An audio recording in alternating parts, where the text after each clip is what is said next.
Positive Filter with your host, Philip Wilkerson, a podcast that focuses on friends, family, health, and career with a little self-help around the way. Please join me in this journey for self-improvement, and I hope that what I have to share will make you a better person, thus making the world a better place.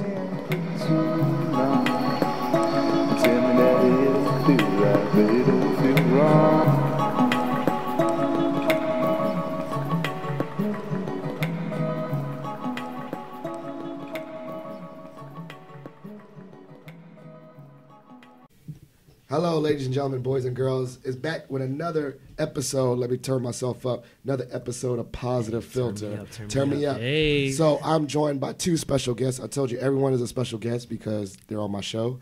That's making them special. Let me introduce myself. If you don't know, my name is Philip Wilkerson, a.k.a. Positive Filter, a.k.a. Gould Hamilton, a.k.a. I got Austin, Texas on my leg, a.k.a. I'm washed, a.k.a. I'm washed times two, a.k.a. I got two kids, a.k.a. this is a special night out for me. And so I'm joined by two special guests, Jermaine and Hamed.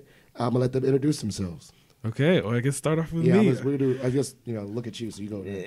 Okay, so I go by the name of Hamed Sirleaf, also known as your advisor's favorite advisor, also known as New Kid on the Block. Hey. Also known as hashtag PBS 106. Hey. Yes, anyways. There you go. But Happy Founders. Founders. Thank you. I appreciate it. Yeah, it's going to come out way later, but in this current time, it's no. You know what? It's all year. All year is Founders Year because the Zeta is constitutionally bound. Anyways. Claiming the whole year. The whole year. All right, I love it. All right, I forgot to say, AKA, I'm your everyone's favorite alpha, but oh yeah, that's true. I'm coming for the title. Yeah. Someone tried to dispute me, but it's mine. Is it my turn? It's your turn. All right. Hey, I'm Jermaine. AKA Gold Coast Poppy. Hey. AKA's favorite alpha. AKA VA's finest. AKA Rose Bar Warriors. AKA Rose Bar Warriors. Real Husbands of Fairfax. I love that one. What? AKA the mayor of Alexandria. Yeah, the mayor of Alexandria. You know me. And then we got the other one. I know one of my homies is the mayor of Woodbridge. Yeah, so we got it on lock. I'm the mayor of Burke. Mayor of Burke. Yeah. Wow. So I need to make my way to be the mayor of Arlington now. Yes. So Serving your community ever so faithfully. ever something. I love it. And so we're here. We're joined on this special episode because we're all different ages. I'm going to state my age. I'm 34, young. I like to say 34 young. Not 34 young. Yeah. And so this episode was from the topic of our different perspectives on how we feel about our age, how we feel about, I would say, nightlife or lack thereof. Yeah. And just the experiences, I think you tied it into about post-college life as well. Yeah. I have a more extended post-college life. Yeah. These two gentlemen. But we're just going to discuss it. So, yeah, go ahead. How old are you? I am the ripe age of 26. Jeez, Wow, all right. wow. And Jermaine? 24. Yeah. Golly, I'm a solid 10 years older than you. Man, I might as well be 30. I might as well be. And so, just the experience, we're going to call this episode I'm Washed. I did a little, pre-conversation with my guest, explaining the most recent time when I went out in the club. Wildin'. First of all, the fact is, I said I went out in the club. Listen to that, listeners. Yeah. And then look at the picture of me. Yeah, man. and have 50 Cents in the club playing in the background. Yeah. Oh, man. I think that was playing. I don't know what. Hot Young Thug was playing. I don't know. So many good songs. I had to Shazam them. I do that too, honestly. No. Also, honestly, to keep up with the youth, You really age yourself. To keep up with the youth. What I do is on Apple Music, I get, you can add friends. Yeah. So I got like Cheese. I got a bunch of young people, and I listen to what they listen to. Like literally, it says like your friends mix. I just listen to songs, so now I know. It's probably a bunch of hood stuff. Oh yeah, Cheese is on it, man. Yeah. It's a Roddy Ricch. I know it gets ratchet. Young Boy, NBA, whatever his name is. Yeah. I listen to all these dudes because of them. But point is, going back to it, I experienced the nightlife very rarely, and I realized that I cannot sustain a nightlife. Yeah, it's hard. Either one night a week out, but it took long to recover. So, with that being said, both you guys, you can go, whoever take turn, you're most recently graduated. do you feel like even in your 1 year out of college and you're maybe 3 years? Like 4 or 5. 4 years, do you feel like that shift has already started to happen? Like, I'm already past it. You start to see it slowly happening of your shift and change in nightlife and how you view it. Right. Yeah. Let's let the young buck go first. All right, yeah. So I see the change now. What I've been realizing just as we've been sitting here is I think I was washed really early. Like, I was already washed while in school. You know, what I enjoyed was just going to the campus parties because they were convenient. They were, you know, I didn't have to drive anywhere. I just walk, you know what I'm saying? Anything close proximity. People I knew, people I was familiar with. I like seeing people I know. Yeah. No new friends over here, you know. Yeah. So I was declining going to DC a lot unless I was going with people I knew. Oh, wow. Instead of just going to go to DC, right, with 1 or 2 people, I would go like squat it up, like all of IA, all of whoever. You know, Darius, Hannah. That's the only time you go to DC is if it was a large group. Yeah. So this is like my last 2 years of school. That's what I'm talking about. So it's like I was already in that. So when I left the college scene, that didn't really change because now I'm just away from the campus parties. But it's not like now I'm now going out like I wasn't before. It's like if everybody shows up to the Founders Day event at Opera or everybody's doing something, I'll pull up. But otherwise, I'm probably just, you know, cooling. Yeah. Yeah. And what about you? I mean, you actually you're transplanted because So obviously it's a double shift for you with life. Yeah, I mean, I just moved from Louisville, Kentucky. So used to work at the University of Louisville, and now I'm here, and it's like a whole different dynamic because it's like I now, you know, work in one city and live in another. So like I'm still trying to like figure out, okay, who can I hang out with and who can I do things with? So like the first time I really went out was actually like yesterday. Yeah, for like Founders Day stuff. Because it's like, well, if I'm going to go out with anybody, I'm just going to go out with my brothers, you know? That's exactly how I feel. So I'm hearing a commonality because I think that adds to this, what we call washness, but also comfortable about going out.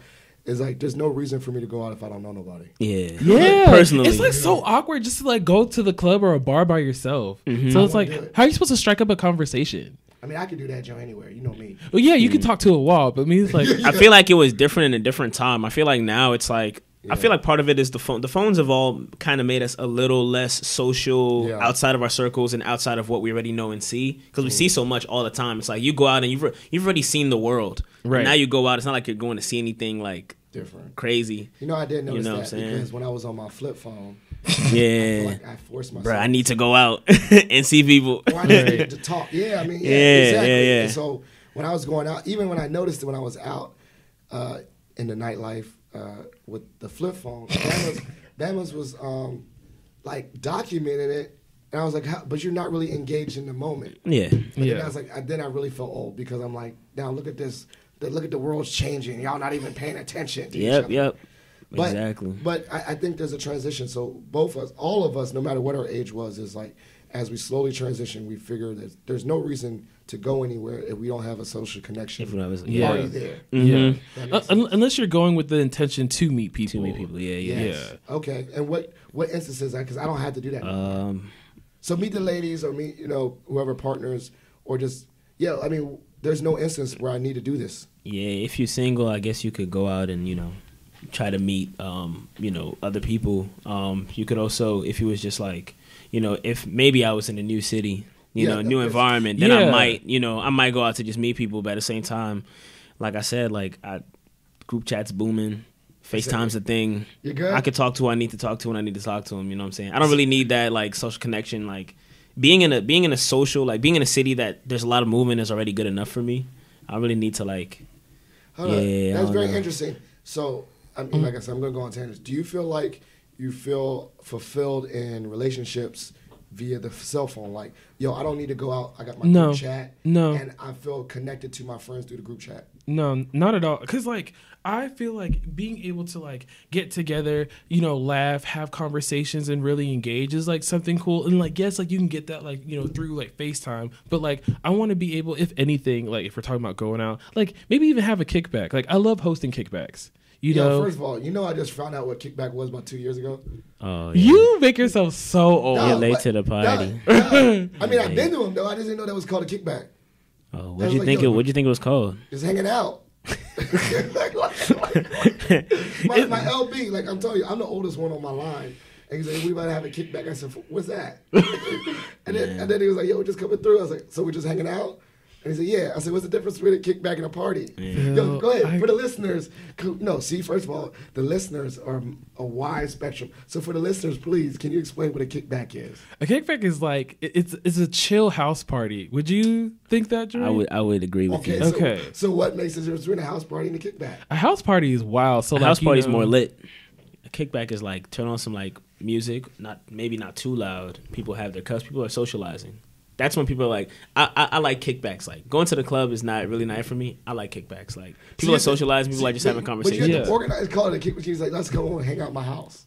Basically, but it's like you don't. When you say come over and hang out at my house, I don't think you're calling like 20 people, 25 people to come and hang out at your house. Yeah. But a kickback is like you can have a good amount, probably between like 8 to 20 people. Yeah. Oh wow, substantial. Right. Whereas like hanging out. Yeah, so it's like hanging out, like, oh, okay, I'm inviting like maybe like 5-7 people, like maybe we're watching a movie, maybe we're doing something, but like it's kind of like a kickback's still like a party vibe, but like more intimate. Definitely. Yeah. Well, I mean, actually, what I've learned though, I like that the most. Yeah, you probably know people in there, and like you might only not know a certain amount of people in there, and that's your time to meet them, and now you know them. So it's like it's very like So it's not like random. Like the club is so random. You've seen the most random people in there. How do you avoid a kickback getting out of control and turn into a party? Because I know that if Who do you know here?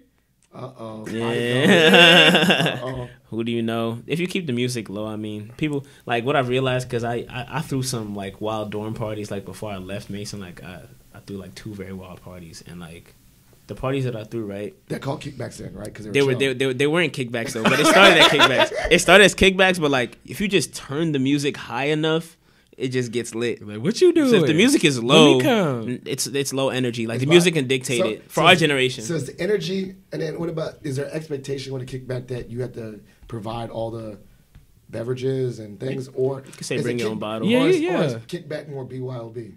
Both. It really depends. So like on what you're trying to go for. So like say if it's a Greek thing and like okay like I'm gonna make blue juice for everybody so that everybody can just like pull up and like we just drink and like talk and stuff like that, or we could just be like hey just bring your own bottle like we can share or something like that like in that kind of community. Have some card games. You charge people for a kickback? Nah, I've never charged people for kickback. Nah, man, a house party. I never charged people for a house party either, but that's JMU. We're the best school in Virginia. We didn't get charged to go. We are free love. We share everything at JMU. Yeah, they love. So people. so basically, what we're saying is the different levels of going out and socializing. Social connection is still big. More chill vibes is big. There's no necessary. There's no. It's not necessary to be going out and meeting new people. You really just want to establish connection with your friends and people you already know.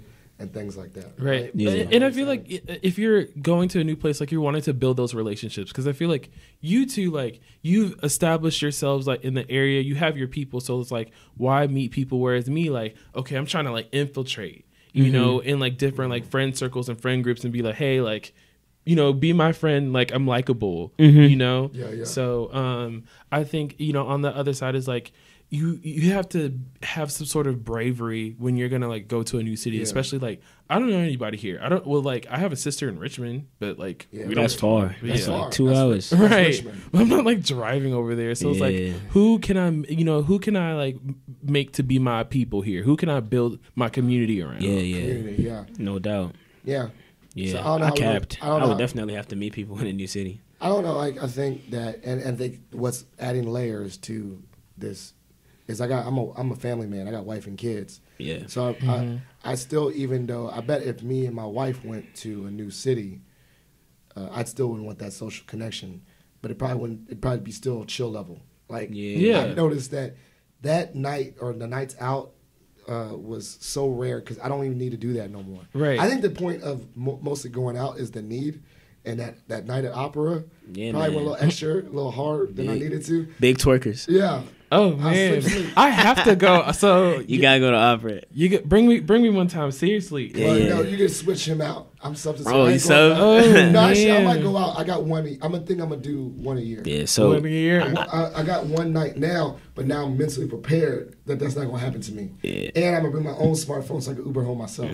I only go when it's lit, and when I know it's lit, so my people are going. So it's gonna be That makes a George lot more Mason fun. homecoming. So Okay. there's probably gonna be an opera thing. Then you could just they're staple like George Mason homecoming, Alpha Founders Day. There's just like moments where it's gonna be. But also, it's like It's gonna be lit. what you also know with these big nights at these big venues is that it's not just it's like 50 Mason people. Oh yeah, 50 It's, Mason like, people. it's a big gathering. It's a big which chunk. I think a lot of older gentlemen such as myself, they look forward to homecomings too.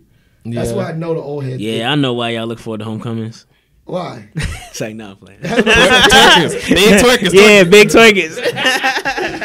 See, but like the thing that This sucks one. for me. I don't know about that. Like, wait, but, Whatever but you want to know what sucks for me, like working in like higher education, and then like I advise fraternities and sororities, like I have to watch where I go. I felt the same way. Yeah, like I'm anybody in higher ed, because it's like you don't want to see like your students around. It's just like I mean, no, that's what I literally felt like a high school teacher and I got caught.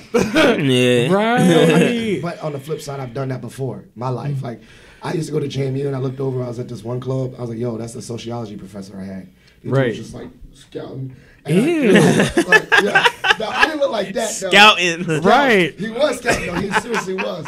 That dude was scouting. He had the cup and he was like, I was like, first of all, I looked at myself in the mirror. You I have said, no Jermaine, life. Please. I wasn't that bad. Like, I wasn't, Nah, he wasn't terrible. I He was good. I'm asleep. But point is, like, that's one of my things too. Is like and this is where I go to being washed. Is like I love working in higher ed, similar to you. Same. I love feeling connected to younger people. I actually just really like, feeling like childlike, but not childish. You hear what I'm saying? Like, Yeah. But Yeah. but like there's times where I'm like, damn, like I'm old, man. Like I am an older person now. Right. People say things, and so there's constant reminders. I think there's like constant reminders in my life that I'm getting older, and I don't know if I'm fighting it because I'm not, but I feel like the world is telling me like, bro, you're older. Like for instance, like when I hear a term, I say, what's that mean? Like finsta. You know finsta? Oh yeah. Yeah. I've just started. I hearing know what a that. fist is, but I ain't made one. See? I leave that to the young people. Yeah, they like the two fake Instagram accounts. I was like, what? Like all these different things. Mm-hmm. And I think additionally to you, I have to work now, working consciously, like to say, okay, I do have to be mindful of My employment. my employment, Yeah. going out and someone gonna see me. You know, Right. my wife is the same honey. way with being a school social worker. She's out in the community. Like Mhm. now you got to be like, okay, you're the school teacher now. Right. Like and that's what I'm saying. Like you're the school teacher now, and that I don't know when this happened to me. So like there's this story because it was during Howard homecoming. So like I went out with some friends and stuff like that. So I was gonna ride the bus home.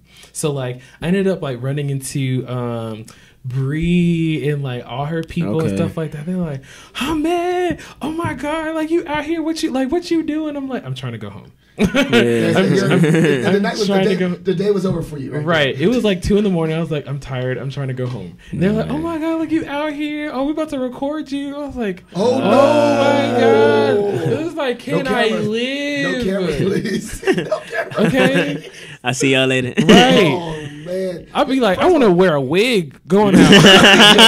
Now, time out. First of all, know. the fact is, did they say, let's take pictures with you and record you? Yes. Oh, hell, They I'm want like, to put no, me on they- people's Snap and everything. I'm like, dang. They Like, want these days. People want to document every single no, thing. See, and that's the Right. difference between this age and that, because if I went to a bar. I remember when I went to the bar, I wasn't taking a picture of the sociology picture, the teacher, right? Like, right. No, but like it's like being exposed because they're like, oh yeah, like look at y'all advisor out here. Look at y'all advisor out here. I'm like, your advisor is also 26 years old and has lived a life and is still living a yeah. life. there, No I like doubt. that. Okay. Yeah, I like yes, that. but I don't know. It's always like context. People need to just get more of the story because, like, exactly what you just said. Like, if it was a picture with him and like them, I'd just be like, bro, the age gap. Like, he's still living a life. Like, you know what I'm saying? It's not like he's had to settle down for anything. Like, you know what I'm saying? It's just I like don't know, Right. people look at you like, oh, Phil, and it's like, I mean, like, I think everyone thinks like, oh, that's my man Phil, and like when I was out, they like, oh, that's just Phil. Yeah. But then on my end, I had to be like you said. It's almost like now I'm looking at myself from the outside, like, oh yeah, I'm old. So here, I'm this washed. brings up a conversation because Yeah. I think like talking about getting older, it's like, oh, I'm expected to just like be to myself and not really enjoy myself. And not saying that you have to go out to a club, but it's also like you can live a life too. Like, you can like, turn up however you want to in life, and no matter what age you are, not being afraid of that. Yeah, like fun stuff, and doing adventures and doing young people, quote unquote. I hate the word young people things because you be looking at like those stories of like a 60-year-old man that finally went skydiving and stuff like that. Yeah. And I hate the fact that sometimes, I don't know if it's called ageism, but like activities are like capped. Yeah, that is ageism. Activities are capped. I was like, like there's like, you're right. You just said it, like just because you're a certain age, who puts a dictation that this is not for you? Right. Or you can't listen to this type of music. Oh, Phil, you listen to this? Yeah, I mean, why not? You put me on. Right. It's about people not being in their own business and other people just caring too much about what other people have to say. Like, be about your own business. Like, I want to skydive, bro. Whenever you want to do it, do it. But then you looking at your peers trying to appease them or like, whatever they want for you. Yeah, because sometimes I think what I've noticed too about being washed so-and-so is that because I'm a certain type of way, people will make assumptions that I'm less professional. Mm-hmm. You know what I'm saying? Like jokey. Oh, Phil's laughs a lot and he's loud or whatever. Right. And before my current employment, I used to always get like that the way you act is childish and not childlike, but it's just childish. And they would assume that I didn't get my work done. Now, mind you, I've been way more productive here at Mason because I've been like encouraged to be this way, right? I don't know, they fed me. They fed a monster. They said, "Yo, get out and be outgoing." I was like, "All right, bet, I'll do that." Right. But I still think there's this fake notion that by being a certain way, going out and being young and turning up, whatever, it takes away from what we call traditional professionalism. Right. Bro. And the flip side is, people know, besides this podcast or whatever, I work. My mind doesn't stop working. I work hard. I'll be answering emails. I'm making sure the students get employment. Hey, right. They gonna get jobs. I get all the kids' resumes. Man. I was talking to Cam about that today. He was like, you helped him out over the summer and everything. Oh, I do, of course. Oh, that's so dope. But with that being said, it's like I think there's that notion. Like if you're older, you act this way. If you don't, you're not professional. You're not age appropriate. You're not X, Y, and Z. Right. And so where is that perception coming from? People have made everything a monolith, as in like, bro, there's only one way to be black. There's only one way to be professional. There's only one way to be funny. There's only one way to be this age or whatever, like to do this. People have made it that way, and it's just like, I don't know, people just don't let people like be themselves and blossom to who they really are. Like we're all multifaceted. We all do different things. Like there's certain qualities that we all share. There's certain qualities that we just aren't common between any of us. And another person walks in the room, they're completely different than all of us. It's just like, that's just how we are as human beings. We need to focus more on people's strengths and stop inhibiting them based on our perceptions of what things should look like from our perspective our bodies. Like that's them. Like you should like if it like what's professional. That's a question that has to be asked and discussed. And my new definition, you know what I'm saying? My new definition of being professional is like I get my work done. So don't worry how it's gotten done. It's done. And when I say that, like it's done in timely, it's not like done late, and it's done effectively and good quality. Yeah, your stuff is together. But if I'm laughing and joking while I'm doing it, it's funny. I'm answering the email. Right. I'm still going to answer the email. Yeah. So I'm really working on that because I definitely know, and I've been told too, like, even by people that are looking out for me, like, sometimes Phil, you got to be a little bit this way because, and they're saying that like you got to be this way professionally because we don't want people to have a misconception of your work ethic. But I was like, I work hard, and then yes, we know you do. And so with that being said, like the young-minded thing, I was like, all right. And sometimes I'd be like, dang, I'd be thinking to myself, like, dang, am I supposed to be acting older? I thought about that too. I was like, like, do I need to stop liking Pokemon? Right. Because do I like to stop like watching kid cartoons? Do I need to stop listening to this music? That I'm right, whipping my family van and I'm turning up to Roddy Ricch. I'm like, is this weird? Come on, turn up van. We love that. Is that weird? And I was like, but what? I don't want to. I don't want to grow up. I don't know. That's like Peter Pan syndrome, like because that's boring. Right. So that's something that like I've been thinking about too, because I'm turning 27 in March. So it's just like, okay, I'm kind of like I'm in this like young alumni phase. Yes. I guess like young professionals. Like, Young okay, well I'm too old to go to like all the like undergrad stuff. I mean, but I'm too young to like go to all the like 30 plus. All of and that. And it's a different vibe. It's true. It's yeah. right. It is. So it's like, what do I do in this in between? You're the middle child. Who am I supposed to be? Who am I supposed to be right now? And like, how is that going to be perceived? But it's like in 2020, like I want to start taking control of my narrative. And it's like I am who I say I am. Yeah. So like, if I want to go out and like do things, like I can. But like, if I want to step away, like do something professional or whatever that is, like I should be able to do that too. Yeah. Be your full self. Right. Be your full self. I like that. I think the narrative too is like go in a situation, be your authentic self. I still, for me, I still know my, I'm gonna go. If I go to some black tie, I'm not gonna be like. Actually, I lie. I went to this the 40 under 40 thing. Yeah. Those people have fancy cocktails. And I was like, "Can I get a Bud Light, please?" Right. Everyone's looking at me like, "You drinking Bud Light?" I was like, "Man, hey man, they were serving it. Yes, right. serving it. The dignity of simplicity. It's beautiful. But you're right. Like I think there's I want to be like that too. Where like I do want to go to younger people events to connect. Mm-hmm. So like I want to make it a point to go to summer night events or a stroll thing. And I'm not going to stroll, but I want to just be around and say, yo, Phil's here. Right. But then also at the same time, I want to go to older alumni stuff to connect with people, mainly my age. But I think that feeling that you have, I think it's a very extensive thing. I think that middle child syndrome, or the J. Cole thing, is like we're not quite old head. I really don't feel like I'm old head. Because I got people over me that I feel like they're the old heads. Yeah. Like, they'll guide me, the 40-year-old plus, they've been around. But I'm not quite a young little Zan or whatever. Yeah. I'm the J. Cole right now. I'm the middle child. Yeah. It's a hard place to navigate. Right. Yeah, but I feel like we're all middle childs. Like, You ain't no middle child. You saying I'm not a middle child, You're but like think Zan. about it. You're little pop. But think about it. You saying this about me, but like my younger siblings are like 21 and 17, and then it's like, you know what I'm saying, and then it's like I thought people are still like in college, and like I mean you might see it as like, oh, cheesing them, they're all together, but right now there's like a disconnect. Like I'm in the real world working, and cheesing them are in school taking classes. Like I no longer hear about IA every day. I no longer interact, sit in the JC and chill. I'm clocked in. I'm at work. I clock out, right? Yeah, okay, but I haven't been working for 5 years, and I'm mid-career or like whatever, and I'm like, so you're in the middle zone too. We're all like, it just depends on like how you look at it. Like everybody kind of feels like, okay, this is where I just shoved in myself into this space. This is what's ahead of me. This is what's behind me. What's around me. Well, it's that present mindset. I think in every phase of your life, you're a middle child. That's what I'm thinking. Because like when I first had my kids very early, right? Like, wow, I'm a new parent. And I can't look for. I'm not quite. I don't have no kids now. Yeah, you're not a no parent. So I'm not a no parent. But then I'm looking up to the people that have like the teenagers. Full family. Yeah. Right. And it's like, wow. And I think one of the things that's been the most helpful in every single pocket is finding people that were in the same thing. Yeah. But at the same time, I thought it was extra helpful too. Is that when I was a young parent, I made it a point to meet older dads. Yeah. And just hang out with them. Because what I would find when I hung out with older dads is like, yo, that's the kind of dad I want to be in a couple of years. The ones that have teenagers, like, yo, okay.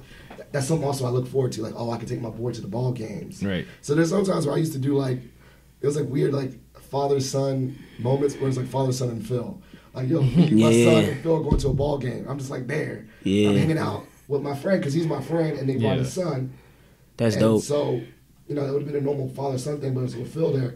And I was just enjoying the game, but then mentally I think I was just also watching how he interacts with his team. That's like the best way to learn, bro. Just being experiential. Like, but so on the flip side, I know there's people that didn't have kids that would hang out with me and my wife, and I know they were watching me and my wife how it is to have kids. And so I think that's the same thing. I think you have that same feeling. Like I like to be around older people that are like, wow, they're more established in their career, more professional, not as washed, or whatever, or more washed. Whatever. So I want to hang out with you. That word washed. Where I think I can learn from the older people, and I feel like I think organically. I don't know. People think they look up to me. I don't know. But they might. I mean, Yeah, you are someone to look up to. Yeah, So, but we hang out with them, and so I think that's, I don't know how we all navigating these different transitions, right, but what I'm coming to find out from this conversation is never gonna stop. right. So, how do you be present? I think that's the biggest thing, within like all of our like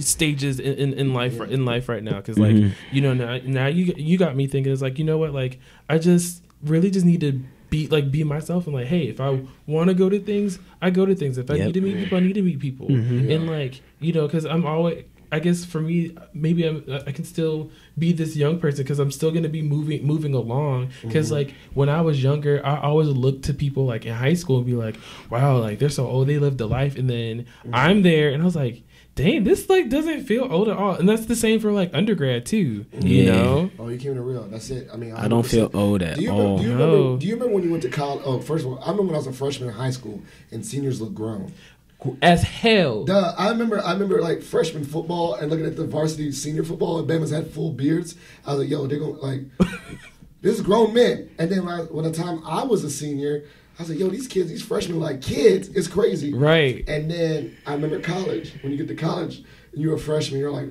oh my God, these dudes look more like grown men. Yeah, these dudes are like grown ass men. Right. And then after that, you like, when you there, it's like, I don't feel like I'm that grown, but I know the people coming in like, yo, this old ass dude. Like kids, they look like babies. And then it keeps on happening. Like now, I'm like an old man. Like every time I see freshmen come through like freshmen, I'm like, wow, they look younger and younger, and I feel older and older. And then I keep on asking like what year they're born, and it's crazy. But I think it's that present moment. Like you look forward to something, and then when you're in it, you're just like, wow, like it doesn't feel like as I looked at it was. Like, right. Oh yeah, no doubt. I told myself, bro, when I graduate, I'm gone. It's it. I'm lit. Fam.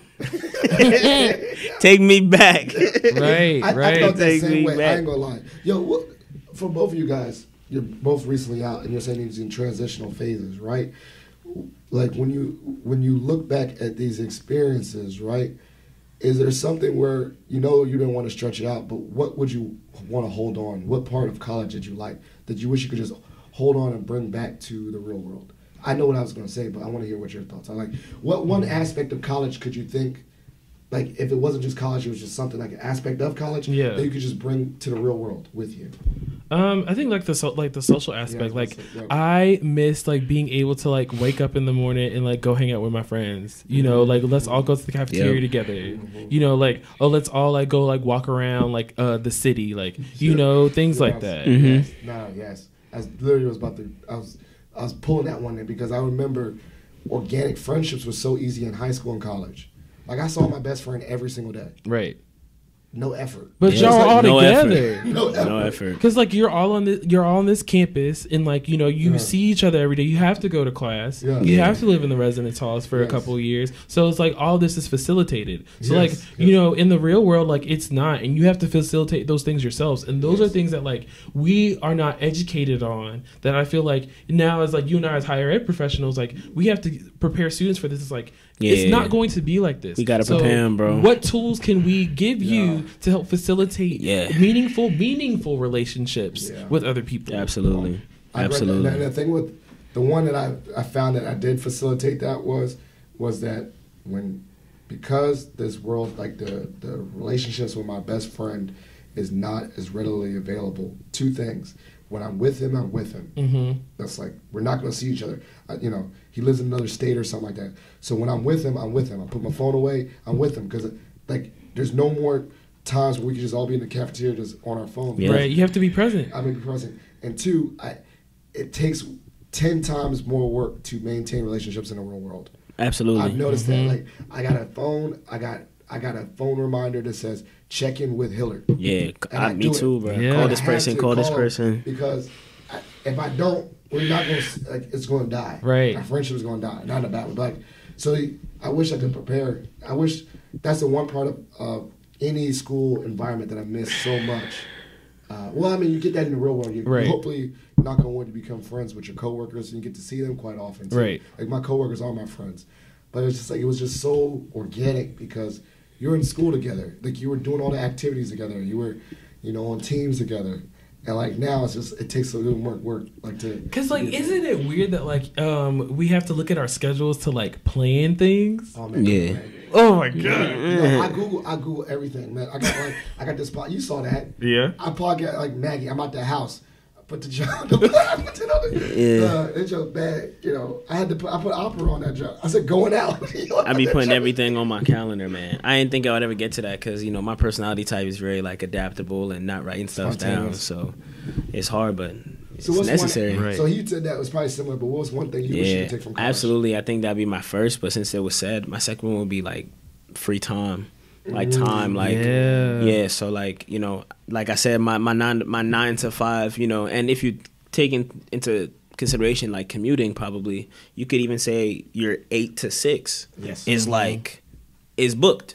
You know what I'm saying? And as opposed to I have class, I could come in a little late, I could leave a little early, go to the JC, chill for a little bit, take a nap, do this, do that, go to the gym real quick, do that, go to class. I got work, my part-time job here, but then I can do this later, hang out with my friends at night, because, you have friends right there with you. So it's like, all that freedom and flexibility just vanishes.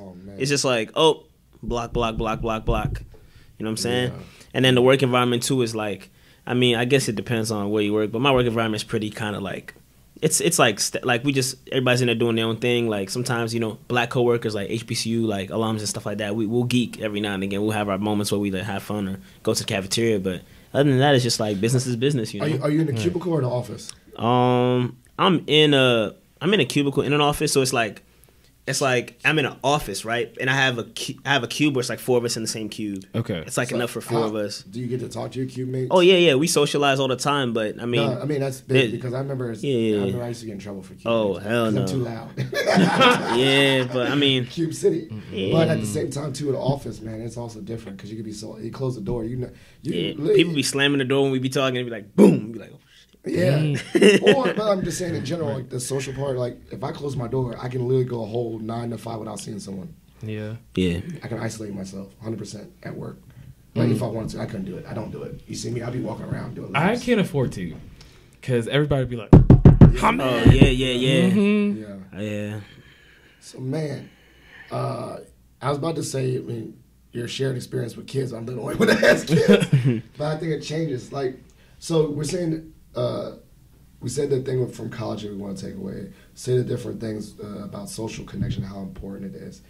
Do you think, and this is my experience, watching from the side, do you think the post-college life is significantly different now than probably when I was post-grad?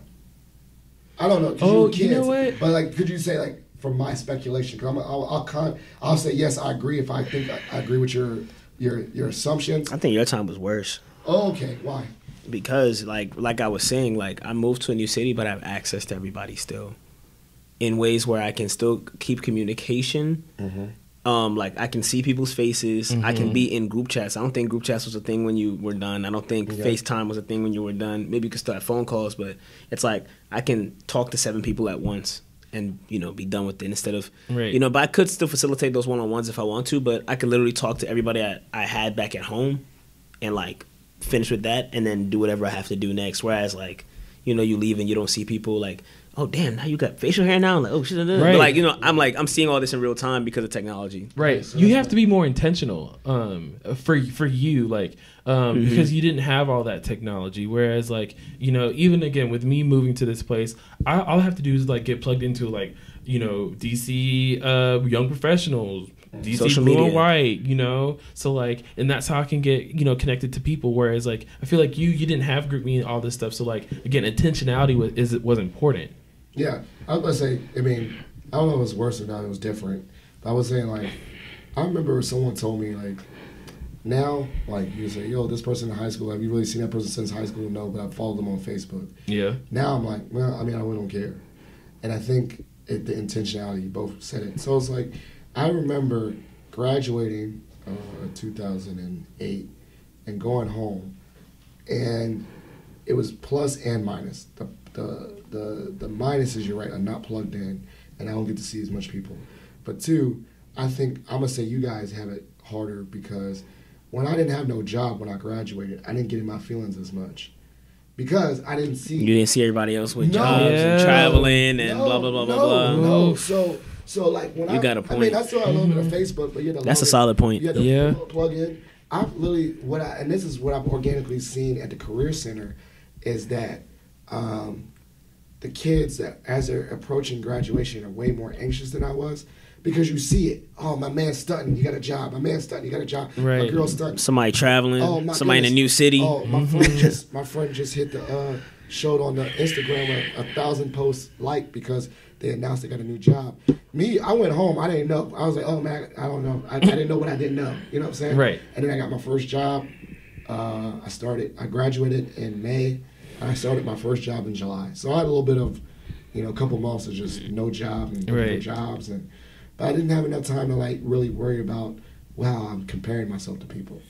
I still had a little bit because I could hear. Just a little. If I called someone or knew my friends had jobs, Right. but it's way more intense. Yeah.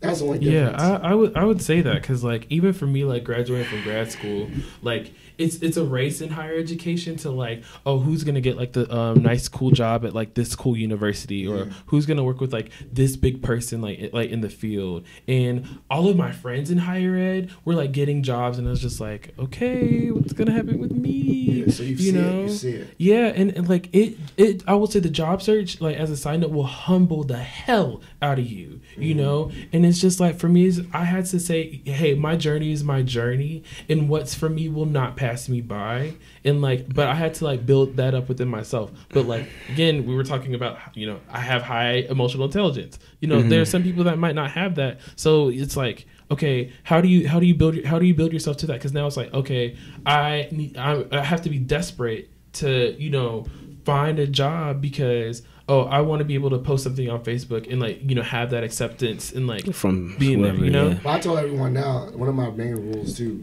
not my main rules, one of my really good suggestions is if you're in the active job search, just turn your phone off. Go either use the dummy phone like me or take all your social medias off until you get a job. It's Because you don't easier wanna for see that. you, man. Well, because one of my Yeah. mentees, you saw, remember Jermaine? Jamon. We did the podcast together.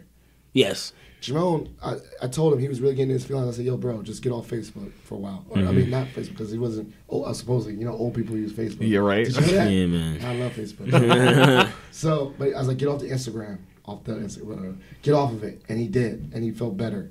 And he wrote me a letter, and he got his first job. And he's like, okay, now. And then he came back. Of course he came Yeah, back. it came back. It stung on him. Of course he did. But, Of course he did. but it's good that he had that moment. In that Yeah. moment, he needed to get off of it because it's literally, that is what I've noticed that from now. That's one of my now, like, wow, I can look back and say, well, you're, back in my day, and I can say, give some elder advice or so. Right. Like, yo, I definitely feel for younger people now because while you're more connected, We're more you're addicted. over-connected, Yeah, overconnected. And like comparison is the thief of joy. All it is it's your insecurities in front of you. It's Right. like the endorphins from other people like saying you're good, and then it's the insecurity of, but I'm not as good as this person. Right, and that perception. And it's like hard to stay in your lane. It's hard. because you Sometimes see you- everybody lane. You see all like, imagine seeing like And how imagine fast having they go. no lines on the road and seeing every car just like That is going anxiety. all these different. It's that's like anxiety provoking. too much to process. Right. There's sometimes where it's about widen your vision, have wide vision for the world. No, sometimes you need the tunnel vision. Sometimes I need to block all this out. I need to focus on just me and my own, and just do this. And I feel like it's a double-edged sword. So I'm glad I watched. So comparison is the thief of joy. Yep. Yeah, I see that. Yeah. Absolutely. So that at that point, and so this is where I know my age is a positive thing, like my life experiences and the things Absolutely. I've grown. And then I kind of see like, okay, let's take it a step further. Maybe my parents didn't have to deal with that, and then my parents didn't have to deal with that. Yeah. They were just happy to get a job. Bro, A black man just happy to get a job because certain places were segregated. Yeah, so yeah. we got different layers. Like, Different layers, man. Take any job that's offered to you. Yeah. Right. So things change, and I realized that I think my kids or our kids, or whatever, they don't have to deal with some next level thing. Yeah. The good thing is they're gonna probably think that there's more to life than just what we had. Like we was like very like, I just need to get a job. I just need to work. I just need to get the bread. Like Right. I think because I totally agree with you because I think our parents that this is it that's it. and they can get this. We have a wider thing, and then we had to zoom in. Our kids gonna have such a wide thing. Yeah, off rip. Any information they want, all that. They have a wider lens than I have. My kids already exposed to more information I have. But we're gonna have to be. I think for me, I'm gonna have to work on being intentional to say, yo, zoom in for a couple moments. Right. Do the exercise that you need to get off something. Or go dark for a little while. Last thing you want is your kid, because I'm ready. This is an attack. This is it's a part of me at this point. Like I think we talked about this. It's a part of me. Like I don't like. It's on me whenever. I probably forget my key before I forgot my phone. Like if you know what I'm saying. Could you do the burner for me? Could you do that? I could do a burner, but it's just like, you know what I'm saying? It's like also how I've leveraged social media is like I'm active in like my podcast and like my music. And like so I leverage it, but I wish I could delete the Gold Coast Poppy for a while, I ain't gonna lie. But could you do like on your Instagram for your podcast for a little while? Or I could stay on that. I've done that before, but it didn't last long. It was like the group chat be booming, man. But it's I've deleted apps before because it's just like I just needed to be like to myself. Like, you know, I had a really rough period like a couple months ago, and I was like, I just need to delete GroupMe. I need to delete, you know, Twitter, all that stuff. And you know, I didn't announce because like also it's like kind of low key annoying when people announce. It's like just do it. You know, but maybe that's just me. But yeah, I agree with you. But I did it from my burner phone. So did you? But like you were intentional about that. It's a very like on brand thing for you. Well, also I did the burner phone because I had to announce it because people was getting mad at me when they was like, "Hello," and I was like, "Who's this?" And all the group chats. What do you mean? Who's this? I didn't get no group chat. I was getting like one message at a time. Did you ever have a moment where you kind of like grabbed your phone and were like almost going to the app, but it wasn't there? Yes. That's how addicted we are. Like we literally, I'll grab my phone and I'll be like, oh, like without even thinking, I'm on Instagram. Like when I'll wake up in the morning and it'll be like clockwork. Yeah, like you're checking the news. You know, you just like you scroll. What's my notifications? Like that's the first thing you do when you get you take it and you just do that. We're creatures of habit. We are definitely creatures of habit. 100%. You call people? Oh yeah. Still call people. I know people that don't like to call. I personally don't like FaceTiming all the time because it takes away my battery and it's like I have stuff I'm doing. But I call definitely. I like to call. Get it over with. Man, it's crazy. Yeah. I don't like texting back and forth when we need to just have a conversation about something. Right. And like I remember so even in this conversation, so like I'm Liberian, so like I just remember like seeing my mom like always call her friends and stuff like that, and they're like you know like talking like you know in their like tribal language. And I was like, why do you want to like sit on the phone and like you know talk to people? And then like you know I see like because I talk to like my cousins now, I talk to like some of my friends. It's like yeah like it's just really great just to like sit there and connect with people even though like you know you're far away, and just like having that like like, again like FaceTime is cool, but just to like be on the phone and just like talk. Like I love that. So I was like, I see why my mom did that. Yeah, what's some other lessons you learned that like see now I'm washed. Now I see my mannerisms of my dad coming through. Oh, me too. I see it creeping. And I see like this. Like, I see it creeping. Like, hello, Fuller Wilkerson. I'm like, oh God, that just sounded just like my dad. Or I talk to my boy. I talk to my kids like, I don't know, something. I don't know, just the way it comes out, like how I talk in my tone. But like with that, I think I'm starting to be like, do you think naturally, as you get older, you get more? And I hate the word introverted, extroverted. Do you feel like you get more like to yourself? That's I think that's kind of going with the wash thing. Because I'm learning. I like to have friend conversations, but as we said earlier, I enjoy I don't need to talk to strangers anymore. I like it, but I don't. Let me rephrase. I like talking to strangers and meeting new people. I don't like noise. If that makes sense. Like I don't need loud like club level noise. I like to just like, oh man, let's have a conversation. I know people that are like, yo, this place is boring. It's too quiet. Right. They need vibrance. I think it depends on the like on the person and like you know how they see the world, because so for some people like they need to be in like high engaging situations, and other people's like you know I just need to be in like kind of low engagement. You know I just need to chill and like that's it. So like you know, for example, for me, like growing up, like I would never went out. Like, you know, did not go to the high school parties. I was like really like the one like watching out, like over my mom and sister, like very strict, like, you know, African household. Like anybody who's been there, like they know. So like then I went to undergrad. I was like, oh wow, like, you know, I can live a life.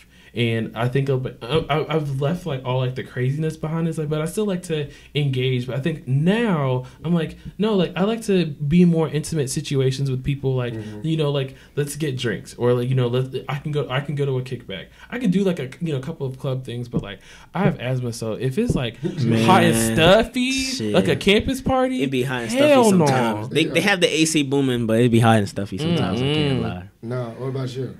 Energy level, vibrance. For me, I would say, Hamed had such a great comment. I was like just so engaged, but I think let me draw it back a little bit. But I think that I was thinking that sometimes it varies per situation, but one thing I would consider is work. If your work is very like out and about, engaging, yada yada, like you're probably gonna like maintain that sort of energy because that's gonna be like the bulk of your day. As if your work is very like to myself, you might start to emulate that. Yeah. And also it's probably based on like if you're super up here and your work is like here, you might just change jobs. You know what I'm saying? But if your like work kind of matches your temperament, it might bring that out a little more. So if you're already introverted, your work might just make you even that more, because now it's like, well, I do it at work and I'm already that way. So it's like, now it's like even edging on even more. Like, yeah, you just like you want to chill at work and you chill in your home. Like, some people discover themselves younger. Some people discover themselves older. Some people like have these like, I'm gonna stop working and go and travel the world. Or like people like do things, and like some people like when they're younger, it's like, I'm not gonna go to school. I'm gonna like just figure stuff out, and then maybe they might end up going to school later. Like, you know, so it just depends on the person sometimes. Like energy level. Yeah, the energy level. But I wouldn't say necessarily like change. Yeah, like when you get older, getting older necessarily dictates it, unless like your plans. Let's say if I get older, I want to have a kid. Now that's gonna change some things, but like it's like it's probably like based on that type of like planning. But just the virtue of getting older, changing who you are. It's like, oh, no, you're right. If it's already you, chances are it's gonna like just like it's gonna be you more. Like you're gonna probably be yourself more. Yeah, you know what I'm saying? Because like there's like some research that like by the time somebody like turns like 25, you know, you're already developed. You've made up your mind. Yeah, at that point. Yeah, you're solid. Oh, man, I know why I was at 25. That's probably the same. Yeah. No, I think about that too. Like, you know. With that being said, like, I'm already set in who I am, and now as we navigate, like you say, okay, I'm set of who I am in 25. Now I'm just gonna slug through life and figure out. Right. I gotta bring that who I am at 25 to all my different phases of life, but stay to that who I was at 25 eventually. Right. So if I was an outgoing 25-year-old, I'm gonna bring that personality, everything, and then try to conform to an environment. So it's probably gonna be hard. Like, if my 25-year-old is a very outgoing, extroverted, lively person, but then I go to a job that's not that way, how am I still gonna get that fulfillment? How? Yeah. You know what I'm saying? How do you pour into yourself and like taking care of yourself? Yeah, I think that's when we get into the self-care and taking care of yourself, making sure you're good. Yeah. And getting what you need. And not being washed. Man. Sleeping in the club. I feel washed. Because, like, bro, I used to be wild, and now I'm just cooling. Who's not washed then? I think the kids, like the actual freshmen. Yeah, the freshmen aren't washed. Freshmen in high school. Yeah. They're still at the stage where they're like, yo, I hate it here. I want to go home. And then 1 week at home, they're like, bruh, let me get back to school. And they come in, they're like, why am I here? I want to go home. That's where they are. They don't like college, but they like college. Yeah, I know, right? Right. Like, exactly. I wish I could just say something like, you ever had this one thing like I literally say to these kids all the time, like in my mind, I'm like, don't do it. Don't graduate. But you want to graduate. It's a scam. The problem about that, the real world. Bro, the problem about that is we always tell kids, or like people always told me that, bro, you're going to hate when you graduate, but they never really told me why. So if they really gave me like the rundown, like, yo, when you get out, this is how it really is, then I would have like been, I probably would have been more prepared. I told you. Bro, you were saying exactly what you just said. yeah, you're gonna want to stay in school. You're not gonna want to graduate. How does that give me Right. any information about Right, what right, is really right, out there? Like right. it's like No, I said it. I don't want to graduate. I hate going to classes. Like, said what do you it- mean? Right. I said it twofold. I was like, yo, chase your dreams, get a job, but don't get a job. Like, don't Yeah, go to it's war. like- But then you saw that joke. I was like, yo, I gave him a ride one time. And I was like, look in the back. See, Yeah, he was like, look in the back. He was like, yeah, Two car you see the seats. car seats? I was like, come on, Like, man. don't Like, do it. this is your life. But it's you gonna like, snap. You gonna wake up and yeah, you me. those are real conversations, and like I'm gonna probably like try to get on some initiatives to like really impact like people about to leave and like giving them that knowledge. They Like, really need this. You think they really need this? Bruh, they really need it We had 'cause this discussion before. Like, it could feel hopeless. Like I've known people who felt hopeless, bro. My first 2 months, when I started working, I was like, bro, I hate this. Like this is what I have to do, like Yeah. forever. Like, and it's like you get into that mindset, it can be depressing, like especially when you're in a city by yourself. Like, I remember I listened to your podcast, and you and Hannah and Darius was talking about just work, like how work is not what you thought it was. Bruh. Like you was like, yo, they did not tell us that our first job out of college was this. They said either one, like they didn't tell us how we're not gonna get as paid as we thought we were gonna get paid, or people are like we're doing way more work than people senior to us. But they've been senior, like you like felt like the world didn't tell you this. Bruh. You really Yeah. felt that way. I really felt that way, and it's facts because the world didn't. Like it's one thing if the world didn't even give you a heads up, but the world was like, hey, you gonna miss it, and that's it. That's all But they what said. kind- There wasn't no like, Right, oh, right. you're gonna go to work and you're not gonna have time for yourself. Yeah, you're but- not gonna be able to do this or that. And it's like maybe it's implied, but Okay, you don't think about this. But here's a fear tactic, right? What if we concretely told you how it is? Then you're not going to want to graduate. Like I said, yo, don't. maybe do it, that's a don't good do that. thing. No. Maybe you'll get a PhD. right. Stay in school Come forever. out, yeah, and then just teach. Have five More black higher ed folk. More Right. degrees. Yeah. No, 'cause, like, it's one of those things like you want to warn someone and give them a heads up. But then two things. One, and I'm thinking about this too. I was like, yo, when I give you this generic spiel, I'll Right. be honest. When you graduated, you were way more advanced than what I was. You had way more skills. You're IT. So I was like, yo, if I told you that this, and this, you're not gonna have no job, blah blah blah. That's not true because you already had a job when you graduated. Right. When I graduated, I didn't have as many skills. I didn't go to career center, all that stuff. So I was like, yo, I can give you, as an older person, I feel like I can give younger people advice. But it's like, how much is that just me just dumping on younger I see what people, you're saying. dumping on younger You got a people. point. Oh, I'm scarred or whatever. Yeah, they're gonna Right. be like, oh, what's wrong? What's up with this guy? He's This so dude- negative. this dude's How is cynical. positive Right. filter Yeah, negative? this dude's Right. cynical and jaded, or that's his baggage. No, And but it is, So how do you and that's what parents do too. Parents like they scare tactic you because they want to protect you. You want to protect them, but at the same time, you look at your parents like, yo, that's not gonna happen to me. You tripping. right. So it's like, how do you have this balance? Like, I want to tell you how the real world is, but at the same time, I don't want to give you assumptions of how the real world is because that was my experience with Right. the real world. That's not gonna be your experience. I think you have to flip that honestly, and like, okay, how do we teach people about resiliency? And that's like something like really big, especially like where we work, that like people are talking about now, Yeah. and that like people in like that are in this generation Z are lacking. So it's like, okay, like. Yes, I think we need to be real and honest about like how the world is, but at the same time, we need to be able to give students the skills or give our friends Equip them. Yeah, and to be able to like work through all of this. So like, how are you gonna like be able to like be okay with not having a job? Like, how can you advocate for yourself in the workplace to get better pay? Like, how can you be able to make meaningful relationships with people That's outside of college? Yeah, that's a good, like a intro, like okay, here's the real deal, but not scare tactic. Like, your first job out of college is not your job that you're gonna love. You might not even like the job, but it's a job. It's a first job, but it's a stepping stone. Like, maybe you can use it, go back to grad school. Right. Let's keep it real.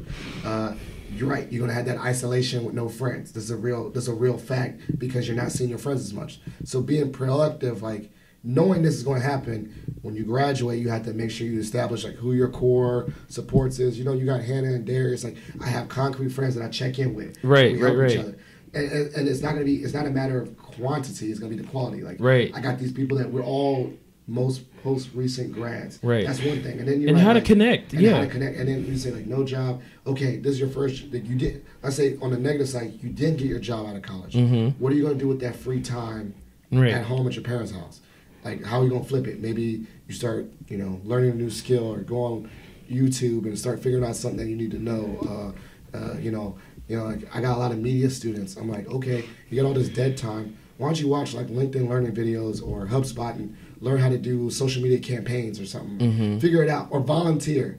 Like, because when you volunteer, whether it's not paid or not, you're being useful and you can talk to people there. Yes. So yes. it's like I feel like you're right. I feel like there's ways to like not be scare tactic-y, but also prepared, like really prepared for the real world. Right. Because and it's similar to me. Like, I can do this for all phases. Like most parents, like being a parent sucks. Mm-hmm. Okay, thanks, mom and dad. Like you're not gonna get sleep. Okay, thank you. Yeah. But did you give me some solutions? Like, Yeah. Give me some. like, I'm solutions based all the way. Like, what is the solution for new parents? Now when I know new parents, I'm like, yo, bro, when you're like lonely as a dad, you're seeing your friends, you got to make a conscious effort to check in with other dads or make a group, you know, join men group. You know? I literally am I joined the fraternity later, but that was a way, like, it's hard to make friends as an adult. Yeah. So I found like the fraternity later in life, that's what we see alumni chapters. That was a way for people to like find bond and brotherhood, you know what I'm saying? Like, because you find people like you. So, so I think it's like, or join a gym. You know, people join CrossFit. They love that because it's a group mindset thing, and they get to talk to their friends. And Orange Theory. Orange Theory. But you get to see the same people in classes over and over again. You have to do things. Yeah. And I think that's like, how do you like present, like, how do you tell people that something's going to be tough? But there's ways to make it better. Not just like, hey, it's tough. See you later. Figure it out. Yeah. I get what you're saying. I don't know. I should have probably done that, but I was like, you know, sometimes you don't know how to. Yeah, I feel you. You don't know how to like tell people like something's gonna be hard, right? And you don't know how to navigate telling someone something's gonna be hard. With one, not scaring them, and two, not just saying it was hard for me, and I'm like just venting and like frustrated. Right. How can I tell someone something's gonna be hard, but if I learn from it, here's some things I wish I could have done. Yeah, I think that's like a good way to do it. So like, you know, a positivity sandwich, right? So like you start off with something positive, then you have that real like hard bit, and then you end with something positive. So and then like so those are like in conversations and things like that. So obviously like things that like, you know, we can do is like if we already know certain things are happening, let's go ahead and just have some conversations with people. You know, let's have conversations with our friends, our students, and being like, hey, like, I see that you're about to come to this point. Here's some things that I wish I would have done. So it's not like, you know, you being bitter and upset, but it's like, I want you to be better than me. I want you to have better experiences than I have. So like, how can I help you get to the next level? Because once like people are like more equipped, and then you start this culture of like, you know, educating each other. Hopefully. Yeah. You sound like a graduation email, right? I do it all the time. Yeah, that was fire. I did that. That was fire. I sent out a random graduation email with some bullet points because it just spoke to my heart. I was like, man, I didn't go in the time machine. I'll send it to you. It was like bullet points. I was like, I started off with a funny paragraph. I was like, yo, congratulations. I hope you love this time because you're gonna wake up one day and have like. But it was like fire. That's honestly a start. Like, and I was like, but I said like, find your tribe, do it. I was like, do the hell that you want, chase your dreams. Right. Hashtag joke Phil. Like I was like, change your dream because like that was something too. Like when I graduated, I felt like boom, dumped. I was like, man, I wish someone could have just told me 5 bullet points of just get ready for this. Yeah. You just want to be prepared, but yeah, you can't. Sometimes you're not even like I'm saying all this, but I might have not been ready for that information. It might have, no matter how it was sugar, like sandwiched, it might have right. You have to live it. You have to live right. it. Sometimes. And I think the fact is, as long as like, you know, you say those things because you might not like, you know, understand it now, but like you will at some point it's like, wait, in hindsight, you know. So, but I feel like we just have to say it, no matter like how sweet it is, how hard it is, like to be able to help others, and like not everyone's gonna listen to you. Yeah. So, and that's the reality of that. Yep. Yeah. You can't reach everybody, but I mean, somebody's gonna listen. Somebody's gonna listen, and that's the beauty of it. That's why I did that. Because one day somebody's gonna mention your name, you're gonna be like, "Damn, that was me." Yeah, I forgot. I didn't even know. I really forgot I sent that email. Yeah, it was great. I enjoyed it. So we're gonna depart for our show called Shot, but now we got 3 people who go shot for shot for shot. So that means Jermaine's gonna ask a question that both us had to answer. Okay. You're asking a question that me and Jermaine had to answer, and I asked one of you both to answer. And it's just, you know, it doesn't have to be with being washed. Just anything you want to know. Who wants to go first? You want to do like circle? I don't care. Rock, paper, scissors, whatever. You want to go first? Hey, you need to think about yours. I already have my question. You want to go think about yours? I have mine. Okay, go for it for both of us. All right, so if you were given $1 million, and that's before tax, but if you were given $1 million, and you know what I'm saying, you were, and this is like, keep in mind, let's say you didn't have any kids, you know what I'm saying? Let's say you didn't have any kids, so you didn't have a family, and you were given $1 million before tax to relocate anywhere in the world and start life over at your age, or like just do whatever you wanted, like over. Here, 34 years old, all that money, start over. And anywhere in the world. Where would you go and what would you do? Austin, Texas. And what would you do? Because keep in mind, the money's taxed, and I mean, you can't live on $750 forever. I got the $1 million, just give me a start, but then I got to get a real job. You can. I want to be a cook. A chef? Yeah. Or, a cook. I was about to say a cook. A chef in Austin. Chef in Austin. Oh, no, actually, I was about to say that, or some kind of creative thing too. Okay. Right. Like a radio host. Okay. I think maybe it'd be a chef radio host, but it'd be in Austin. Because at least my ideas, you could feed yourself off the $750 until you get the first couple checks. With that $1 million, I could move to Texas, Austin particularly, buy the home, maybe even buy my own food truck, which I probably could do that. Start working on the food truck with a little bit of money. Have my other side hustle, which would be something creative. I don't know, it'd be radio, or I wish I had more skills in photography or something. What would be your food? What would be your special food? Special menu? I literally would just try to go there and take over, learn how to make tacos. Okay. But then they'd be mad because legit, it's very Hispanic. So they'd be like, who's this random black dude trying to make tacos? Yeah, and you probably would have made the best tacos too. They'd be like, why are these tacos so good? Right. Using the right amount of seasoning. I'm going to learn that way. what I'm going to learn. And also, I'd probably I'd say I'm not just black. I'd say I'm Dominican or something. Okay. Okay. Have an accent, you know what I'm saying? And then they'd be like, yo, this dude Felipe. I'll change my name Felipe. Yeah. Usually I could change my life, right? So I'd be Felipe. I make tacos. I switch up the game. And then I probably, you know what? You would change your name. That's fine. I changed my name to Felipe, had the house, taco truck, and I'd play music. Fire. What would you play? Soca music. Soca music. Yeah. Love this that. This is a life. I mean, you said change my life. Change your life, man. They'll do receipts on and say this dude's Philip Wilkerson. He literally. Hey man, we could call this flip your life. Right. with a PH. They'll catch me. Flip your life. That's a good one. Yeah. Call me Felipe, y'all. The Soca singer. A chef. I gotta make tacos. I'm gonna see you on campus and be like, "What's up, Felipe?" Hey. Oh my God. For me, I want to live. I think if I moved anywhere, I would move back to Atlanta, Georgia. That's where I was born. Okay. I love that city. I love the vibe of it. I miss the South. I'm a Southerner at heart. Y'all got some good food. I know, right? I'll probably still stay in an apartment, maybe a townhome that I rent because I'm never gonna buy a house, never. It's just so much responsibility. Let's explore that, yo. You putting money when you don't own. You putting the money to someone else. You got to have the money for yourself. I think everyone should own a house.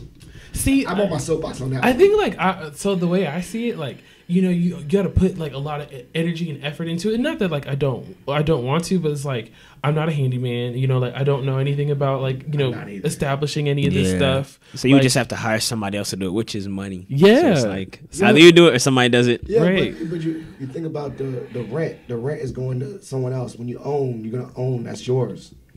I know, but I think for me it's I don't mind, especially saying if I paid rent to a black owned person or they're trying to do something in the community, then sure, but if it's anything that's detrimental, no, I'm not gonna want to give my money towards that. Mm-hmm. So maybe helping somebody in their goals by me paying rent and free maintenance. So in Atlanta, what would your job be? My job, I would want to be a photojournalist. That was always my dream growing up. I wanted to work for Time Magazine, New York Times. I even originally applied to undergrad to be a journalism major, and I got accepted to one of the strongest schools in South Carolina, University of South Carolina. Okay, yeah. But my life changes, and now I do this. Yeah. But No, because like I love to write. I'm a very creative person, so like I would also like want to do like music on the side. Like I always like wanted to release like my own EP. Yeah, you should. You know, I got a mixtape coming soon. Right. I can audio engineer it. You know, work my magic. Can I show you my track list? I do actually have tracks. You have tracks? No, you know he knows I be sending random hooks. Oh yeah, you a hook man. I got all like hooks. Drake. Yeah. Okay, so we're gonna. What style of music would you sing? Stop. I love R&B. Like I love R&B. So you be the R&B, I'll be the soca. Right. And I would just be the engineer. So you're doing the music and writing. Yeah, I would want to do that. Like That's I All like, creative people. like yeah, I do photography on the side. There you go. What camera you use?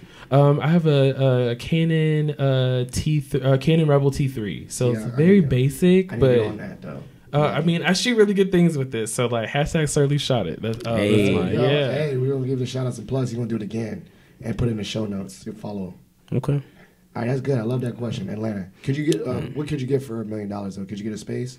Or it's Yeah, expensive? well, like I would live in like the fancy part of town. So like maybe I'd be paying like maybe, or I'll probably like pay cheaper rent and still stay somewhere nice. So like maybe like also invest that in some way too. Yeah. So like helping like the next generation. So whether like, maybe I'm giving a little bit to a scholarship, maybe I'm putting some in stocks or something like that. I used to like want to live like very like fancy and nice, but like I really want to live like at my means, because like I've been living so below my means. Yeah, so below your means that being at your means is a success. Yeah, that is a success. Okay, I want to you. be able to pay rent and then not take up my whole check. Gotcha. I love it. That's my life. Yeah, that's the one wish and one hope. All right, that was a good question. Are you next? Are you ready or you want me to go? Let's see. Oh, my question is more of an ending question, so you can go. All right, so we talked about things that is not, regardless of your age, is still for everybody. You know what I'm saying? Like, you can do it too, whatever. Mm-hmm. So what's something that people, that you say is from your childhood that you still have today that you do? For instance, I still love Pokemon, and I still play Pokemon. What is something that people consider a kid thing, but you still hold on to? Oh, man, I'm the only kid. Yeah, I left a lot of things in the past. You left a lot of kid things. One kid thing that you have? I love watching cartoons still. Okay. Yeah, like I watch a lot of them on Netflix. Like the latest one that I watched was it was on Apple TV Plus. Snoopy in Space. Like I love Charlie Brown. Love Charlie Brown. Always watch that. Especially like the Christmas and the Thanksgiving ones. I watch that every year, no matter what. Yeah, I love that. So you still got the cartoons. I think you got me, man. I can think of one thing, but like I live in my generation is kind of nostalgic, so we have a lot of like stuff that like, so it wouldn't be something that I necessarily took and everybody around me is like, oh, you still do that. It's like, when Disney Plus came, like we was all watching the old Disney stuff. Like it's not like, you know what I'm saying? But I don't play Nintendo, you don't play Nintendo? Game Boys, anything no more. I just, I don't play my video games anymore. Oh man, it's just like, I don't know. Yeah. I'm probably like, okay, so I used to watch like, and this is like middle school, I used to watch gameplays. Gameplays is like when somebody's playing the game and you're watching it. Yeah, like Twitch. So, and I don't do that now, but I would. I still find it interesting. There you go. I still find it interesting. Like, I could sit down and watch that joint for like 2 hours. Oh, that's a new thing, too. I never got into the kids watching Twitch. Isn't it Twitch where they do that? Twitch is like next generation. Like, I used to watch, like, people would, like, basically, like, record, like, them playing on, like, an Xbox or something and, like, they'll put it on the internet. And now it's, like, Twitch where it's, like, live. I wasn't watching live gameplays. I was watching like somebody like recorded it and then put it on type thing. Dope. Would you do that? I'm just curious. Would you do that so you can beat the game, or you're just interested in watching? I'm just interested in watching the story. It's like a long movie. You know what I'm saying? Because they have like the movie parts in the thing. You can see them lose and like it's like and he's cussing at the screen and it's like it's kind of lit. I would do that just so I can beat a part.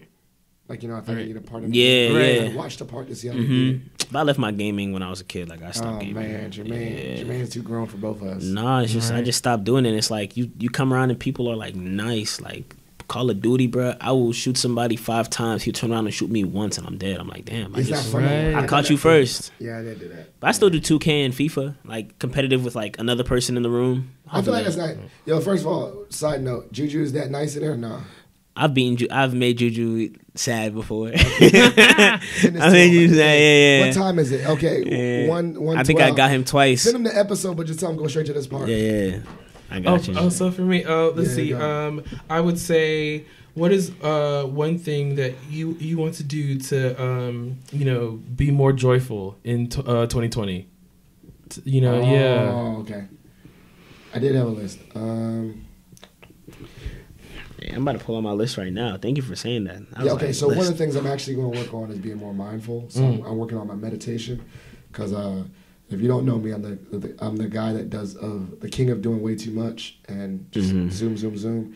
I've been so go that I forget to do things. My mind just all over the place. So one of the things I'm working on is like in 2020 is the opposite, is slowing down. I can't though, because I mean, I can, but I said in my mind, I've always said I can't slow down because it's like I feel like the ball is rolling. Like I finally found what I was good at. Right. Within 2019, your boy's stunting. I'm just actually doing well. I'm building up momentum. And for someone to tell me to slow down is really hard for me. Because like, what you mean? Like I got all these ideas. I got the podcast. I got work, stuff like that. So some of the things I'm actively working so I don't like burn myself out or burn my relationship up with my wife or not be present with my kids is actually learning to slow down in 2020, meditate. I do the app. For me, 5 minutes is a good start. Yeah. Me sitting still and just doing nothing and thinking in my head for 5 minutes is really hard for me already. Right. I'm gonna try to extend it. I want to be at the point where I can do at least 10 minutes. That's good. Okay. So that's my thing. Little by little, that's good. For me, I think the first two things I would say is I'm looking into continuing therapy. So that's like, just like seeking help, talking through my thoughts and like my experiences and also addressing things in my past. Sometimes, you go through things in life and you just either like, they're traumatic and you don't really realize it, but you just kind of brush it off and it's just in the dark depths of your mind, but it does play a part in who you are today. It still has that tie, but you've brushed over it that you just don't know why you're a certain way. So evaluating like, those generational curses and those stuff that kind of like came with being a kid and then growing up and then having to deal with what you dealt with. So addressing those, because otherwise you're just going to keep, spiraling off if you don't address those things and like ground yourself. And it manifests itself in different ways. Yeah. Like whether anger or whatever. Or just yeah, and sometimes you don't get it. Like, why did this person, let's say, bullying me at this point in time lead to me yelling at somebody, blah, blah, and it's like, it might be a tie there, but you just never addressed it. You know what I'm saying? You never really got back and really thought about it. And so that's one thing. And then also, I'm also going to be on my meditation and kind of grounding myself in the fact that, I don't really need to look for validation from others. That's big. Let me steal that one too. If did you notice there's a point in time where I was like on Instagram and I was posting like random pictures? No. Okay. I was posting like very random stuff. Really? And it was just like a point of me like reclaiming my control and not, you know what I'm saying? People get in the habit of like, I got to post, you know what I'm saying? I got to finesse, I got to, got to look good, got to get these likes, but just taking back that control of like not really needing all that. Well, mine more was like this. I think the same thing as external validation is that I know I wrote about it just recently about like what I was like.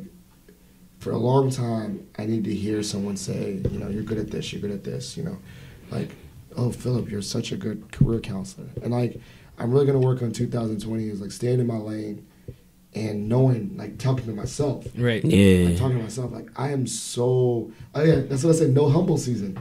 And when I say no humble season this year, it's meaning like not no humble as in arrogance or cocky. But there's been times where I was so critical of myself and I needed you to say, Philip, you're good at your job. Like, why could I just say it to myself? You are who you say you are. Yeah, like so but that meditation is gonna bring me back to my mind to like really think about like when those negative thoughts come in, like why do I need someone externally validating my success? With that being said, I still want to be successful, but I want to be like successful in the point where I'm proud of myself, not because someone else was like giving me a clap. Like no, like I know I did a job, and the byproduct of is I think the byproduct is I help someone and they're good. I don't need to hear that I helped them. Right. Yeah. I ain't gonna lie though. If you go in my office, I have all the letters and all the things that people have written, like Philip, you helped me, thank you notes. I have it up there. Because sometimes I'd be like, man, I suck. And then I look at it, I'm like, okay, never mind. Because it was a visible way to check me. But I want to be able to not have to look at that and do it myself. Right. I would love to see No Humble Season on the shirt. I would buy that. No Humble Season, yeah. I realized that, like, I just over. Google searched the word and, like, humble really means, like, low estimate of one's own importance. I thought it was a good thing though. We're supposed to be humble. That's what I thought, but I feel like maybe it's one of those things. Like, I mean, maybe humble versus like humility. Like, there might be like different variations. They might mean different things. Is that the Webster one? That's just Google Dictionary. Oh, yeah, but man, like that's like the Google dictionary adjective of some being described as humble. That's what I think. That's to lower someone in dignity or importance is the verb, and then the adjective is having or showing a modest or low estimate of one's own importance. It's really being humble. You know what I'm saying? That's crazy. Right. I thought humble was like, oh, I'm like, being respectful, like I'm being, like I'm controlling my ego, but it's really like low key looking down on yourself. I'm lowering myself to make others feel better. Yeah, like it's wild, bro. It's wild. Now you think about it, humble is a self-deprecation thing, right? But I didn't think about it like that. Like, I never did. No. I guess it's context and how we use it in English. We might just use it differently than what it means. Everybody uses words differently than what they mean sometimes. So. But I think that is one of the real focuses of this year is to not look for external validation, because I was doing that to combat my own negative thoughts about myself or performance. So I don't want this year is I'm still going to do what I need to do to be good at my job, but in the absence of external validation. Right. Like if someone says, and also this used to be weird too. People used to say, "Philip, you did a great job." I'm like, "Nah, I'm all right."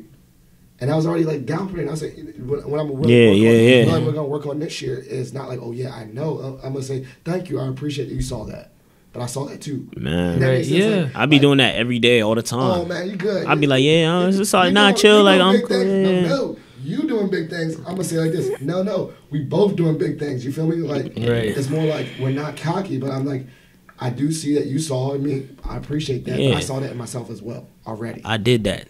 Yeah. Put that on the shirt too. I did that. I like that. Oh yeah. What am I gonna do? Again, like go to counseling. I just had like a video counseling appointment before coming here, so like I was already in a good mindset. So I'm happy about that. And I think the next thing is taking control of my narrative. I think that's so important. And like I feel like there are some situations where like everyone is just like defining me for me, and I really need to be like, no, this is who Hamed Sirleaf is. Like this is my brand, this is my being. You need to respect that. 100%. You need to respect the person that I am. So like I'm really doing that and really like learning also. Yes, and I'm really wanting to find people and like build my community, but also like finding some like joy and glory in like being alone. And like appreciating like who I am by myself. I'd be curious. I got an activity for all of us. Okay. Your activities. I want you to write a letter to yourself. But write a letter to yourself who you are. Okay. But don't open it until the end of the year. Okay. I'll do it too, and you do it. Who we are. So write a letter who I am to myself right now. Who I am to myself, like in a positive way. Like I am this, and this. And I will be this, and at the end of the year I'll be this. Close it. Don't look at it, and open it at the end of the year. I like it. Okay. I rock with it. I can do that. Are we about to share it? Nothing. You can keep it to yourself. I'm gonna write it. Okay. Like who I am. I'm gonna say the key word would you say I am, and just keep on going. I am this. I am that. I am this. Just say I am, but then put it away. Don't even look at it. Get it all out who you are, and then see at the end of the year if you held yourself accountable to that. Okay. No doubt. Make that happen. All right, that was actually pretty dope. I did not. I like this episode. I didn't realize that being washed was so positive. Right. I mean, we're all positive filters, of course. Hey. So with this being said, the platform, everyone knows to find me on Positive Filter. Blah, I'm done. I want both of you guys to share shout outs and plugs. Shout outs mean who you want to shout out, show some love to. Plugs, anything that you feel comfortable with the listeners to follow with you, because I'll put that in the show notes. So whatever. I'll start. So plug in Gold Coast Poppy. That's my my Instagram. That's my music name. I do music. So if you look up Gold Coast Poppy on Spotify or Apple Music, you'll find me. Shouting out my podcast, THEPREGAM3, and you can see us on Twitter, Instagram, Apple Podcasts, Spotify Podcasts. And so, yeah, those are and shout out to my podcast crew, Hannah and Darius. Yeah. There you go. Okay. And I'm going to be on their show one day, trolling them. Yes. Right. No, I need to come through. That'll be funny. It'll be lit. I love that. Put me on. It'll be lit. See, now I gotta have a brand. Like I don't have anything to promote. You said you had the photography. Yeah, so I mean, again, you can follow me at Hamed Sirleaf on everything. And if you just like see the hashtag Sirleaf shot it, you can see some of my work. So you do have the photos up yes, there. I do. I do have some pictures up there. So anybody in the Northern Virginia area, I got you. And y'all might make me want to have a podcast soon. Yeah, it's not a bad idea. It's therapeutic at times. Yeah, this has been like cathartic. What is a big community, man? I literally did not know it was this big. Right. Remember that? I really didn't know. I fell into this. So we got the photography, we got the music, and you got this random guy that just talks. Hey man, hey, everybody has a gift. Bing, bing, bing. Full circle. So there you go, listeners. Please keep up with both of them. We're probably gonna have them again. I mean, I'm gonna have them again. I'm saying we like to have a crew. I have no crew. We're gonna have again, but follow Positive Filter, follow Sirleaf Shot It. Yeah, and Hamed Sirleaf on everything. And then Go Coast Poppy and pregame 3. The number 3. Yeah. Starting a new podcast soon. I think I decided that. So 2020, I'm gonna make another podcast. I'm gonna make another one. Jeez. Yeah. He's always grinding. I'm not. Hustle hard. No, I got one mind, one podcast. I can't do all that. Yeah. Follow us all. I enjoy the show. Thank you so much. Thank you for listening to Positive Filter, a podcast that focuses on family, friends, career, with a little self-help along the way.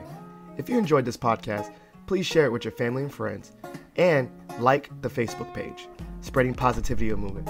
Thanks for listening.